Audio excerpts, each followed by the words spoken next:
Hi students, good evening to all. ഇന്ന് നമ്മുടെ pre primary and Montessori teacher training കോഴ്സിന്റെ രണ്ടാമത്തെ ക്ലാസ് ആണ്.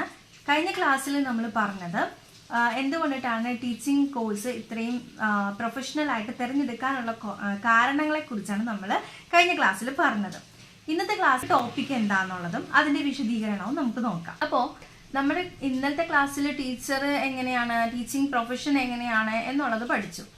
ഇനി ടീച്ചിങ് പ്രൊഫഷനെ പറ്റി പഠിച്ചു കഴിഞ്ഞാൽ അതെങ്ങനെയാണ് എന്നുള്ളത് നമ്മൾ പഠിച്ചു കഴിഞ്ഞാൽ നമ്മൾ ഒരു ഗുഡ് ടീച്ചർ ആവാൻ എന്തൊക്കെയാണ് വേണ്ടത് എന്നുള്ളതും കൂടി മനസ്സിലാക്കണം അല്ലേ. അപ്പോൾ ഒരു ടീച്ചിങ് എന്ന ഫീൽഡിലേക്ക് കടക്കുമ്പോൾ ഒരു ടീച്ചർ എങ്ങനെയായിരിക്കണം, അല്ലെങ്കിൽ ആ ഒരു ടീച്ചറിനെ കുട്ടികൾ എത്രമാത്രം ഇഷ്ടപ്പെടും, അല്ലെങ്കിൽ നമ്മൾ ഇഷ്ടപ്പെടുത്തി എടുക്കണമല്ലോ, അതെങ്ങനെ നമുക്ക് ചെയ്യാനായിട്ട് സാധിക്കും എന്നുള്ള ടോപ്പിക്കിനെ കുറിച്ചാണ് നമ്മൾ ഇന്നത്തെ ക്ലാസ്സിൽ പറയുന്നത്. അപ്പം ഇന്നത്തെ topic how to become a good teacher. ആദ്യം നമ്മൾ ഏത് ജോലിക്ക് പോയാലും, നമ്മളിപ്പോൾ ഏത് ജോലി ആയിക്കോട്ടെ എടുക്കുന്നത്, ആ ജോലിക്ക് പോയി കഴിഞ്ഞാൽ ആദ്യം തന്നെ നമ്മൾ ചെയ്യേണ്ടത് നമ്മൾ ചെയ്യുന്ന ജോലി എന്താണോ അതിനെ ഇഷ്ടപ്പെട്ട് നമ്മൾ വർക്ക് ചെയ്യാൻ വേണ്ടി നോക്കാം. ആദ്യം നമ്മൾ ചെയ്യുന്ന ജോലിയെ സ്നേഹിക്കുക എന്നുള്ളതാണ്. അതിന് വേണ്ടിയിട്ട് ആ ജോലി എന്താണോ നമ്മൾ എടുക്കുന്നത് അതിന് വേണ്ടിയിട്ട് മാക്സിമം നമ്മൾ അതിൻ്റെ നമ്മുടെ എഫേർട്ടുകൾ അതിലിടുക. എന്നാൽ മാത്രമേ നമുക്ക് വിജയം കൈവരിക്കാനായിട്ട് സാധിക്കുകയുള്ളൂ. ജസ്റ്റ് ചുമ്മാ ഇരുന്ന് എന്തെങ്കിലും അവിടെ നടക്കട്ടെ എന്ന് വിചാരിച്ചിരുന്നാൽ നമുക്ക് ഒരു ജോബിലും ഉത്സാഹമില്ലാതെ ചെയ്ത് കഴിഞ്ഞാൽ സക്സസ്ഫുൾ ആവാൻ പറ്റില്ല. നമ്മൾ കേട്ടിട്ടില്ലേ, നമുക്ക് ഇഷ്ടമുള്ള ജോലിക്കാണ് പോകേണ്ടത്, അല്ലെങ്കിൽ നമുക്ക് ഇഷ്ടമുള്ള വിഷയങ്ങളാണ് നമുക്ക് പഠിക്കാൻ പറ്റുള്ളൂ. മറ്റുള്ളവർക്ക് ഇഷ്ടമുള്ളത് നമ്മളുടെ തലയിൽ അടിച്ച് ഏൽപ്പിച്ചു കഴിഞ്ഞാൽ നമുക്കത് ചെയ്യാൻ പറ്റുമോ? ചില പാരൻസുകൾ കണ്ടിട്ടുണ്ട്, നീ ഇങ്ങനെ ആയാൽ മതി എന്നൊക്കെ പറയുന്നത് അല്ലേ. പക്ഷെ ഇന്നത്തെ തലമുറയിൽ അത്രമാത്രം ഉണ്ട് എന്ന് എനിക്ക് തോന്നുന്നില്ല.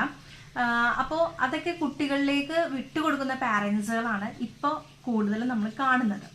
ഈ പറയുന്ന നമ്മൾ ഏതൊരു ജോബ് ഏറ്റെടുത്താലും അതിനെ സ്നേഹിച്ചു കഴിഞ്ഞാൽ മാത്രമേ നമുക്ക് ആ ജോബ് എല്ലാ ദിവസവും പോയി ചെയ്യാനും അതിന് വേണ്ടിയിട്ടുള്ള പ്രിപ്പറേഷൻ ചെയ്യാനൊക്കെ സാധിക്കുള്ളൂ.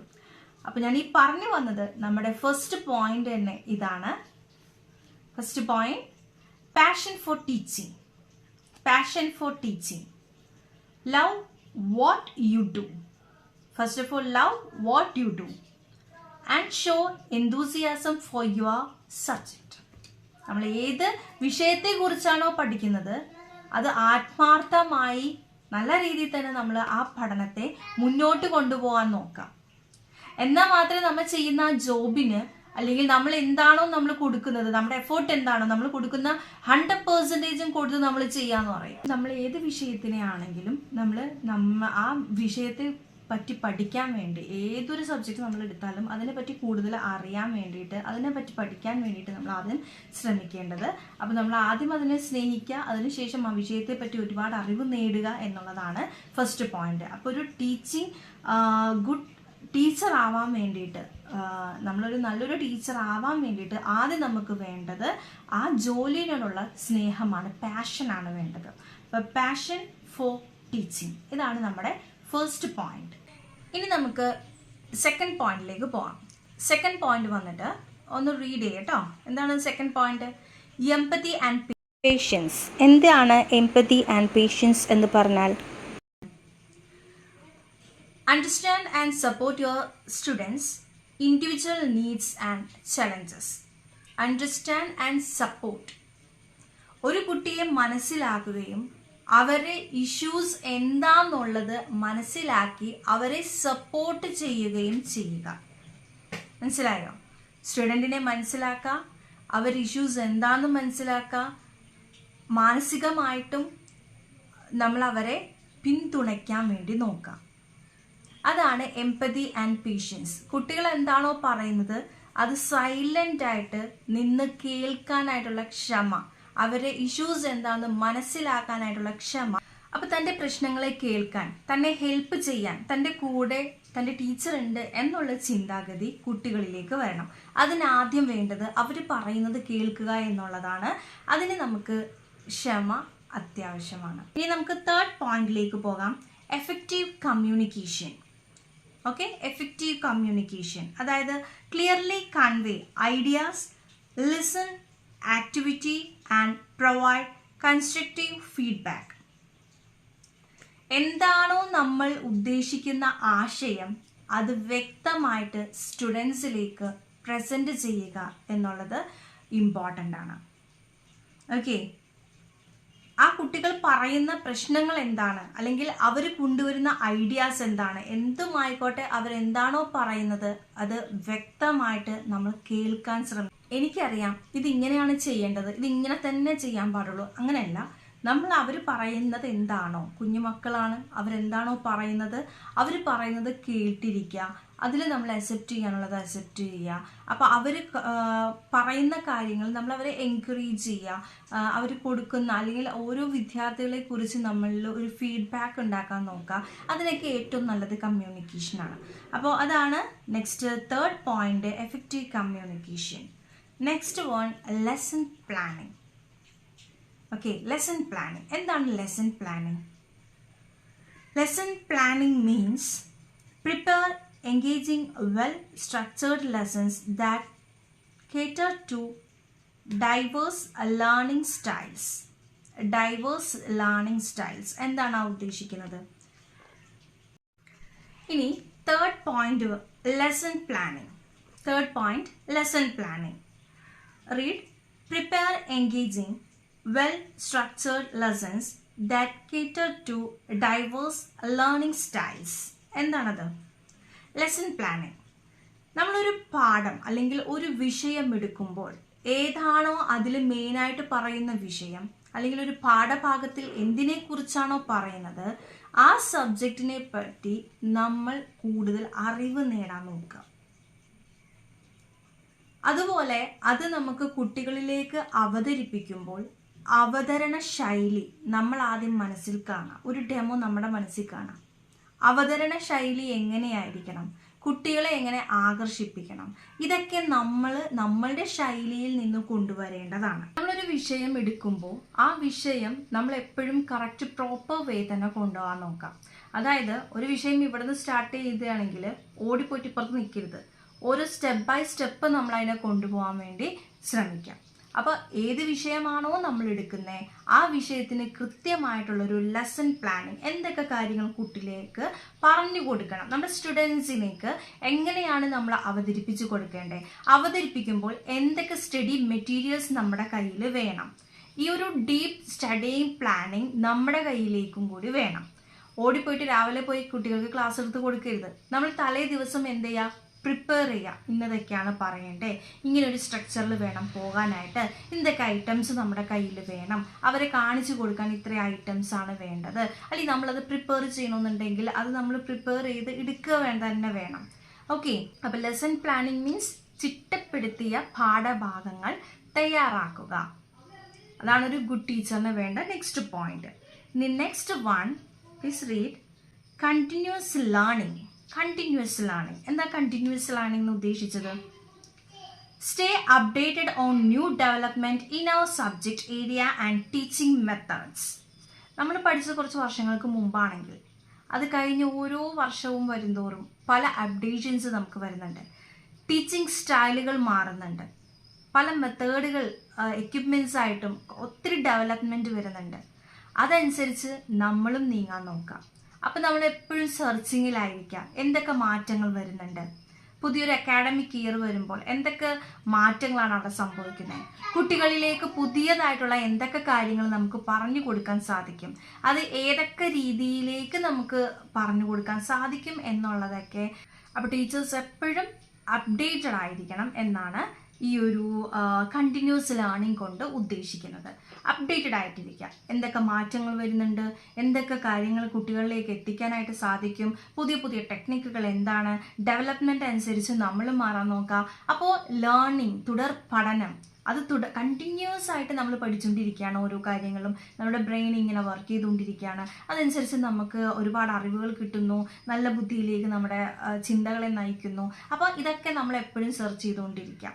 ഓക്കെ, അപ്പോൾ കണ്ടിന്യൂസ് ആയിട്ടുള്ള ലേണിംഗ് എപ്പോഴും നല്ലൊരു ടീച്ചർ ആക്കാനായിട്ട് നിങ്ങളെ സഹായിക്കും. Next one, flexibility and adaptability. Be open to changing circumstances and students need. അപ്പോൾ മാറുന്ന സാഹചര്യങ്ങൾ അനുസരിച്ച് ടീച്ചേഴ്സും ഫ്ലെക്സിബിൾ ആവാൻ വേണ്ടി നോക്കാം. ഓക്കെ, അതായത് നമ്മൾ എങ്ങനെയാണോ ഒരു സാഹചര്യം, ഇപ്പം നമ്മൾ നമ്മുടേതായിട്ടുള്ളൊരു ടീച്ചിങ് എന്നുള്ളൊരു പ്രൊഫഷനിലേക്ക് കയറി കഴിഞ്ഞാൽ ടീച്ചറാണ്. അത് മാത്രമല്ല, കുട്ടികളിലേക്ക് ഇറങ്ങിച്ചെന്ന് അവരായിട്ട് മിങ്കിൾ ചെയ്യുക. നമ്മൾ വലിയ വലിയ കുട്ടികളൊന്നുമല്ല പഠിപ്പിക്കുന്നത്, കുറച്ച് മസാലൊക്കെ പിടിച്ച് ഇങ്ങനെ നിൽക്കേണ്ട ആവശ്യമില്ല. കുഞ്ഞ് ബേബീസാണ് അല്ലേ, ഒരു 4-3 ഏജസ് ഒക്കെ ഉള്ള കുട്ടികളെ പഠിപ്പിക്കുന്നത്. അപ്പോൾ അവരിലേക്ക് നമ്മൾ ഇറങ്ങിച്ചെന്ന് അവരിൽ ഒരാളായിട്ട് നിൽക്കാൻ നോക്കുക. അതാണ് flexibility. Okay, next point, high expectation. Next point is high expectation. High expectation means encourage students to strive for excellence and believe in their potential. അതായത് കുട്ടികളിൽ പല കഴിവുകളും ഉണ്ടാകും. അത് കണ്ടെത്തുക എന്നുള്ളത് ടീച്ചേഴ്സിൻ്റെ, നല്ലൊരു ടീച്ചറിൻ്റെ ഉത്തരവാദിത്തമാണ്. ആ കഴിവിനെ കണ്ടെത്തിയാൽ മാത്രം പോരാ, അതിനെ പ്രോത്സാഹിപ്പിക്കുക. മനസ്സിലായോ? കുട്ടികളുടെ കഴിവ് കാണുമ്പോൾ നമ്മളത് പ്രോത്സാഹിപ്പിക്കുന്നതനുസരിച്ചിരിക്കും അവർ വളർന്നു വരുന്നത് അല്ലേ. അത് നമ്മൾ കുട്ടികളെ കഴിവ് കാണുമ്പോൾ അല്ലെങ്കിൽ എന്തെങ്കിലും കാണിച്ചു കഴിഞ്ഞാൽ നമ്മൾ അവരെ ഒച്ചെടുക്കുക, അത് എടുത്ത് വെച്ച് അല്ലെങ്കിൽ അത് മാറ്റി വെച്ച് അതിന് ചെയ്യാൻ പറ്റില്ല അല്ലെ, അങ്ങനെ നമ്മൾ ഒച്ചെടുത്ത് അവരെ കഴിവിനെ അടിച്ചമർത്തരുത്. അവരുടെ കഴിവുകൾ എന്താണോ അവരെ അതിൽ നിന്ന് കണ്ടെത്തി അവരെ പ്രോത്സാഹിപ്പിച്ച് നല്ലൊരു രീതിയിലേക്ക് കൊണ്ടുവന്നാൽ മാത്രമാണ്, അതായത് അവരുടെ കഴിവിനെ പുറത്തേക്ക് എടുത്താൽ മാത്രം, അതിനെ സപ്പോർട്ട് ചെയ്യാൻ ആൾ വേണം. അപ്പോൾ കഴിവുള്ള കുട്ടികളെ കണ്ടെത്തി അവരെ പ്രോത്സാഹിപ്പിച്ച് അവരെ സപ്പോർട്ട് ചെയ്ത് അവരെ കൂടെ നിൽക്കുക എന്നുള്ളത് നല്ലൊരു ടീച്ചറിൻ്റെ ക്വാളിറ്റിയാണ്. അപ്പോൾ ഹൈ എക്സ്പെക്റ്റേഷൻ എന്നുള്ളത് വളരെ ഇമ്പോർട്ടൻ്റ് തന്നെയാണ്. Next one, create A positive learning environment. Foster A supportive inclusive class room atmosphere. അതായത് ക്ലാസ് റൂമിൽ ഒരു പോസിറ്റീവ് അന്തരീക്ഷ പഠനം നമ്മൾ കൊണ്ടുവരാൻ നോക്കാം. പോസിറ്റീവ് പഠനം, അതായത് ദേഷ്യപ്പെട്ട് വീട്ടിലുള്ള പ്രശ്നങ്ങളെല്ലാം നമ്മൾ അതിലേക്ക് കൊണ്ടുവന്ന് ദേഷ്യപ്പെട്ട് പെരുമാറാനല്ല പറഞ്ഞത്. പോസിറ്റീവായിട്ട് ക്ലാസ് റൂമിലെത്തുമ്പോൾ നമ്മൾ വേറൊരാളായിട്ട് മാറാം, കുട്ടികളുടെ ഒരു വ്യക്തിയായിട്ട് തന്നെ മാറാൻ നോക്കാം. അവിടെ നമ്മൾ കുട്ടികളോട് നല്ല ഹാപ്പി ആയിട്ട് മൂമെൻറ്റ് ചിലവഴിക്കാം. നമ്മൾ കുട്ടികളായിട്ട് അവരുടെ കൂടെ നിന്നാലാണ് അവരുടെ ഉള്ളിലുള്ള കാര്യങ്ങൾ, അവരുടെ കഴിവുകൾ, അവരുടെ പ്രശ്നങ്ങളെ നമുക്ക് തിരിച്ചറിയാനായിട്ട് സാധിക്കുള്ളൂ. അപ്പോൾ കുട്ടികളുടെ അടുത്ത് ചെല്ലുമ്പോൾ ഒരു പോസിറ്റീവ് ഒരു വൈബ് ക്ലാസ് റൂമിലേക്ക് കൊണ്ടുവരാൻ വേണ്ടി ശ്രമിക്കണം. കാരണം പോസിറ്റീവ് എനർജി ഉണ്ടെങ്കിലാണ് നമുക്കൊരു പോസിറ്റീവ് എനർജിയും ക്ലാസ് റൂമിലേക്ക് ആ വൈബിനെ കൊണ്ടുവന്നാൽ മാത്രമാണ് കുട്ടികളും ആക്റ്റീവായിട്ട് നിൽക്കുള്ളൂ, അവർക്ക് ക്ലാസ്സുകളിലേക്ക് വരാൻ വേണ്ടി തോന്നുള്ളൂ. അല്ലെങ്കിൽ തന്നെ അവരെന്ത് ചെയ്യും, വീട്ടിൽ പോയിട്ട് നാളെ ഞാൻ ക്ലാസ്സിൽ പോലുള്ള കരച്ചിലൊക്കെ ആയിരിക്കും കുട്ടികൾ അല്ലേ, കുഞ്ഞു കുട്ടികളെയാണ് നമ്മൾ നോക്കുന്നത്. അപ്പോൾ ഇവരെ നമ്മൾ എത്രമാത്രം നമുക്ക് നമ്മളിലേക്ക് അടുപ്പിക്കാൻ പറ്റുമോ അത്രയും മാത്രം ഓരോ ടീച്ചേഴ്സും നല്ല പോസിറ്റീവായിട്ട് തന്നെ കുട്ടികളോട് പെരുമാറാൻ വേണ്ടി നോക്കാം. Next one, build relationship. Build relationship means ബന്ധങ്ങളെ കൂട്ടി ഉറപ്പിക്കുക. അതായത് നമ്മൾ കുട്ടികളായിട്ടുള്ള ഒരു ബന്ധമുണ്ട്, അത് അവരുടെ ചെറിയ ചെറിയ പഠിപ്പ് മാത്രമല്ല, അവരുടെ ചെറിയ ചെറിയ വീട്ടിലെ കാര്യങ്ങളും അതുപോലെ അവർക്ക് അസുഖങ്ങൾ വന്നു കഴിഞ്ഞാൽ എന്താണ് ഏതാണ്, അത് നമ്മൾ ഒരു കുട്ടിയെ പോലും മിസ് ചെയ്യാതെ അവർക്ക് തോന്നരുത് എന്നെ ഇഷ്ടമല്ല മറ്റാളെന്നെ ഇഷ്ടം, അങ്ങനെ നമ്മൾ ഒരിക്കലും ആ കുട്ടികളിലേക്ക് കൊണ്ടുവരാൻ പാടില്ല.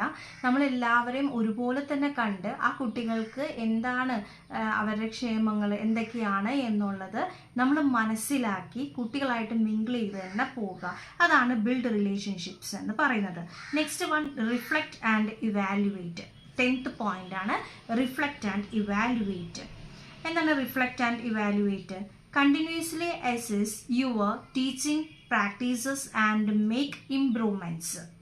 ഓക്കെ, അതായത് നമ്മളുടെ അധ്യാപന രീതി തുടർച്ചയായിട്ടും നമ്മളെപ്പോഴും മെച്ചപ്പെടുത്താം. നമ്മുടെ അധ്യാപന രീതി ഓരോ ഡേയ്സും ചെല്ലും തോറും നല്ല രീതിയിൽ മികവോട് കൊണ്ടുവരാൻ വേണ്ടി ശ്രമിക്കുക. അതാണ് reflective and evaluate. Reflect and evaluate. നമ്മുടെ പഠന രീതി, നമ്മൾ അധ്യാപന രീതികൾ നമ്മൾ കൂടുതലും മെച്ചപ്പെടുത്താൻ വേണ്ടി ശ്രമിക്കുക. അപ്പോൾ ഇതൊക്കെയാണ് ഒരു ഗുഡ് ടീച്ചർ ആവാൻ. How to become a good teacher എന്ന് ചോദിച്ചാൽ നമ്മൾ അറിഞ്ഞിരിക്കേണ്ട വിഷയങ്ങൾ അല്ലെങ്കിൽ അറിഞ്ഞിരിക്കേണ്ട പോയിന്റ്സുകൾ ഇതൊക്കെയാണ്. എന്തൊക്കെയാണ്? Passion for teaching, empathy and patience, effective communication, lesson planning, continuous learning, flexibility and adaptability, high expectations, create a positive lesson environment, build relationships, reflect and evaluate. അപ്പോൾ ഇന്നത്തെ നമ്മുടെ ടോപ്പിക് എങ്ങനെ നല്ല ടീച്ചർ ആകാം എന്നുള്ളതാണ് ഇന്നത്തെ നമ്മുടെ ടോപ്പിക് ഉണ്ടായത്. അപ്പോൾ ഇന്നത്തെ ക്വസ്റ്റ്യൻ നിങ്ങൾ എഴുതിയെടുക്കേണ്ട കാര്യം, how to become a good teacher. You must write these 10 points and submit your note in your group. Okay? അപ്പോൾ എല്ലാവർക്കും ഈ ക്ലാസ് ഇഷ്ടമായെന്ന് വിചാരിക്കുന്നു. എന്തെങ്കിലും സംശയങ്ങളുണ്ടെങ്കിൽ കമൻ്റ് ആയിട്ടോ അല്ലെങ്കിൽ ഗ്രൂപ്പിലോ ചോദിക്കാവുന്നതാണ്. അപ്പോൾ ഓക്കെ, താങ്ക് യു.